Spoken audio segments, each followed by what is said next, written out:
નમસ્કાર મિત્રો, ખેતી પરિવર્તન ચેનલમાં તમારું સ્વાગત છે. દેશ દુનિયાના મોટા સમાચાર લઈને અમે હાજર છીએ. સમાચાર ઉપર એક નજર કરીએ તે પહેલા ચેનલમાં નવા છો તો ચેનલને જરૂરથી સબસ્ક્રાઇબ કરી લેજો.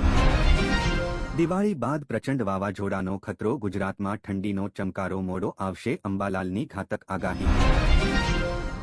જેસલમેર બસ અગ્નિકાંડ બાદ 2 અધિકારી સસ્પેન્ડ. બસ નોન એસી રજિસ્ટર્ડ થઈ હતી.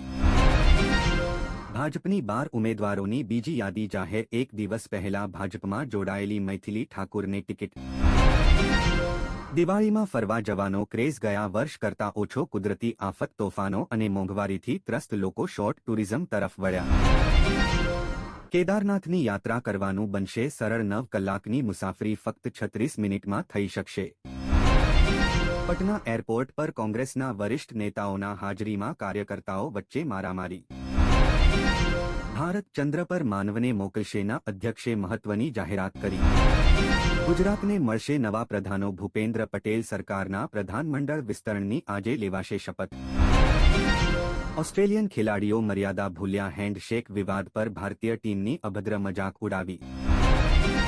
ભાઈ બહેનના ઝઘડામાં ગુંડાની એન્ટ્રી. હિદાયત ખાનેને લાફા મારી જીવતો સળગાવી દેવાની ધમકી આપી.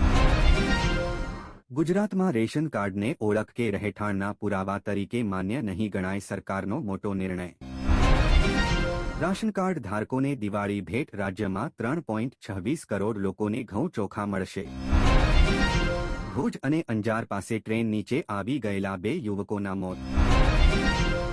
રશિયાની પેટ્રોલિયમ કંપનીઓ પર પ્રતિબંધ મૂક્યો. ભારત પર દબાણ વધ્યું. તાલિબાનની વિનંતી પર યુદ્ધ વિરામ નિર્ણય લીધો. પાકિસ્તાને ફરી દેખાડ્યા તેવર.